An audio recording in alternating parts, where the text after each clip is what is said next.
नमस्कार दोस्तों, मेरा नाम सुरेंद्र कुमार है और मैंने अपने पिछले वाले वीडियो में बात करी थी कि आप अपनी ज़िंदगी से चिंताओं को कैसे निकाल सकते हैं, कैसे कम कर सकते हैं। इस वाले वीडियो में मैं बात करूंगा कि चिंताएं हमारी ज़िंदगी में आती कैसे हैं। तो दोस्तों, जैसा कि आप जानते हैं कि आदिकाल में मनुष्य जंगलों में, गुफाओं में रहता था, शिकार करके, फल फूल तोड़ के अपना गुजारा करता था।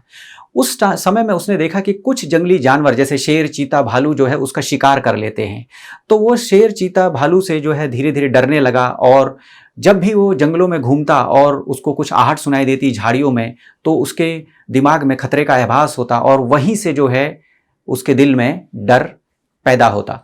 तो दोस्तों, उस समय ये डर और ये खतरे का आभास मनुष्य को बचाने का काम करता था, क्योंकि उस समय उसको खाली अपने आप को जंगली जानवरों से बचाने का काम करना होता था। तो धीरे धीरे ये डर उनके दिमाग में बैठने लगा और जनरेशन से जनरेशन्स ये डर माँ बाप से बच्चों में, बच्चों से फिर उनके बच्चों में धीरे धीरे आगे आने लगा। और आज हम शहरों में रहते हैं, आज हम सोसाइटीज़ में रहते हैं, लेकिन ये डर का जो आभास है, जो डर का फीलिंग है, वो आज भी है और ये हमेशा रहने वाला ही है। तो दोस्तों, लेकिन आज हमको शेर, चीता, भालू से डर नहीं है। आज हमारा डर दूसरे प्रकार का डर है। आज हम जिस समाज में रहते हैं वो समाज हमको सिखाता है कि हमको अपनी ज़िंदगी को सुरक्षित बनाना है, अपनी ज़िंदगी को सिक्योर बनाना है, अपनी ज़िंदगी को सिक्योरिटी प्रदान करनी है। और ये सिक्योरिटी हमको मिलेगी जब हम एक अच्छी नौकरी करेंगे, हम अच्छा पैसा कमाएंगे। तो हमारे दिल में एक ये भावना है कि सिक्योरिटी हमारे को मिलनी चाहिए। तो दोस्तों, ये सिक्योरिटी का जो आभास है, ये आपको तब रहेगा जब आप अच्छी नौकरी करेंगे, अच्छा पैसा कमाएंगे और आपके पास में रहने के लिए अच्छा घर होगा।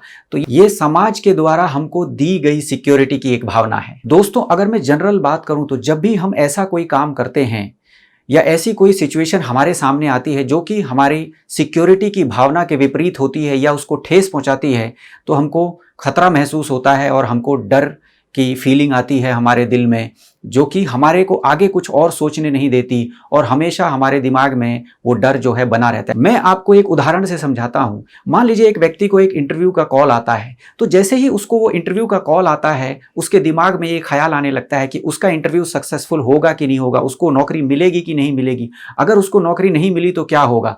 तो इस तरीके के ख्याल से ही उसका दिमाग पूरा भरा रहता है और वो शायद इंटरव्यू में अच्छा प्रदर्शन नहीं कर पाता। तो जैसे ही आपकी सिक्योरिटी की भावना के कोई भी काम विपरीत होगा, तो आपको डर का एहसास होगा, डर की अनुभूति होगी और आपका दिमाग चिंता करने लगेगा। दोस्तों, इसको एक दूसरे एग्जाम्पल से समझते हैं। मान लीजिए एक सेल्समैन एक कंपनी में काम कर रहा है, लेकिन उसकी सेल्स महीने दर महीने कुछ अच्छी नहीं चल रही है।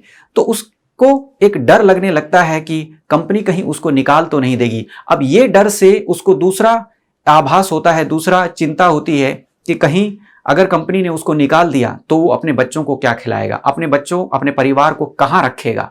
तो इस हिसाब से उसका डर बढ़ते रहता है, जैसे उसकी चिंता बढ़ते रहती। इसके साथ में उसके दिमाग में ये भी ख्याल आने लगता है कि अगर वो अपने बच्चों को ठीक तरीके से नहीं रख पाएगा तो समाज में उसकी वैल्यू नहीं होगी और कुछ समय के बाद उसके परिवार वाले भी उसकी वैल्यू करना छोड़ देंगे और उसको सड़कों पर रहना पड़ेगा और हो सकता है उसको खाना भी नहीं मिले और एक दिन वो मर भी सकता है।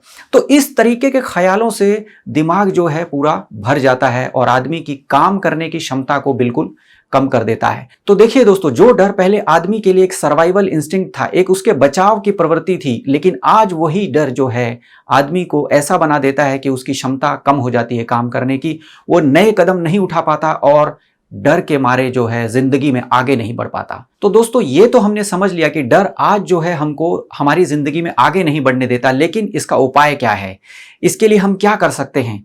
मैं आपको 3 पावरफुल ऐसे स्टेप्स बताऊंगा जिससे आप अपनी जिंदगी के हर डर को मैनेज कर सकते हैं। देखिए दोस्तों, डर खत्म नहीं हो सकता है, डर हमेशा रहेगा, लेकिन आपको उसको मैनेज करना है, आपको उसको जानना है कि उसको कैसे हम मैनेज कर सकते हैं। सबसे पहला स्टेप है कि आपको अपने विचारों को सकारात्मक रखना है और आपके थॉट्स हमेशा पॉजिटिव रहने चाहिए। तो वो कैसे आप कर सकते हैं। इस इंफॉर्मेशन ओवरलोड के टाइम में आपको ऐसी इंफॉर्मेशन ही आपको देखनी है, लेनी है अपने दिमाग में जो कि सकारात्मक हो। लेकिन आज अगर आप न्यूज़ चैनल देखेंगे, अखबार देखेंगे, सोशल मीडिया देखेंगे, वहाँ पे 70-80% न्यूज़ नेगेटिव रहती है। वो इसलिए रहता है क्योंकि ये नेगेटिव न्यूज़ जो है ज़्यादा लोगों का ध्यान खींचती है और उससे उन चैनल्स की टीआरपी बढ़ती है। लेकिन आपको ये नहीं करना है, आपको हमेशा पॉजिटिव न्यूज़ ही अपने दिमाग में ले जानी है, अपने माइंड में ले जानी है। आपको ऐसी पिक्चर्स देखनी है जिसमें सकारात्मकता हो, जिसमें पॉजिटिवनेस हो, जिससे आपका माइंड जो है हमेशा सकारात्मक थॉट्स, सकारात्मक विचारों से भरा रहेगा। वो आपको आगे बढ़ने के लिए हेल्प करेगा। दूसरा स्टेप है दोस्तों कि आपको अपने आप पे भरोसा रखना है कि आपकी परिस्थिति कैसी भी हो जाए, आप जो है उस प्रॉब्लम का सॉल्यूशन निकाल सकते हैं, चाहे कोई भी प्रॉब्लम आपके सामने आए। तो ये भरोसा जो है आपको हमेशा अपने ऊपर रखना है, और वो आपको तभी रहेगा जब आपके विचार सकारात्मक रहेंगे, जब आपके थॉट्स पॉजिटिव रहेंगे। तो पहला स्टेप बहुत इंपॉर्टेंट है। उसके बाद में दूसरा स्टेप में आपको अपने आप पे हमेशा भरोसा रखना है, क्योंकि भगवान ने आपको वो सारी ताकतें दी है जो एक सक्सेसफुल इंसान को दी हैं। जो आज इंसान सक्सेसफुल है उसके पास में वही ताकतें हैं जो आपके पास में हैं। तो आप भी जो है अपने आप पे आराम से भरोसा रख सकते हैं। तीसरा स्टेप है दोस्तों, आपको जब भी डर का आभास होता है, आपको उन एक्शंस को सोचना है कि आप उस परिस्थिति में कौन सा ऐसा एक्शन ले सकते हैं, कौन सा ऐसे तरीके को इस्तेमाल कर सकते हैं जिससे आपको उस डर को कम करने में मदद हो। जैसे मैं अपने पहले वाले उदाहरण के बारे में बात करता हूं, जब एक व्यक्ति को इंटरव्यू का कॉल आता है तो उसको डर लगता है कि कहीं वो फेल नहीं हो जाए। तो उस डर को कम करने के लिए उसको एक्शन क्या लेना है, उसको इंटरव्यू की तैयारी करनी है। जब वो इंटरव्यू की तैयारी करेगा, प्रैक्टिस करेगा, तो उसका डर जो है अपने आप कम हो जाएगा और धीरे धीरे खत्म भी हो जाएगा। तो दोस्तों मैंने 3 पावरफुल स्टेप्स बताए। पहला स्टेप है आपको आपके विचार जो है सकारात्मक रखने हैं।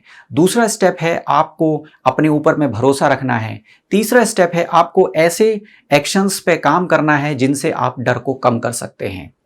तो दोस्तों उम्मीद करता हूं ये वीडियो आपको पसंद आया होगा। इस वीडियो को अंत तक देखने के लिए बहुत बहुत धन्यवाद। चैनल को सब्सक्राइब करना ना भूलिएगा और बेल आइकन पर भी प्रेस कीजिएगा। नमस्कार।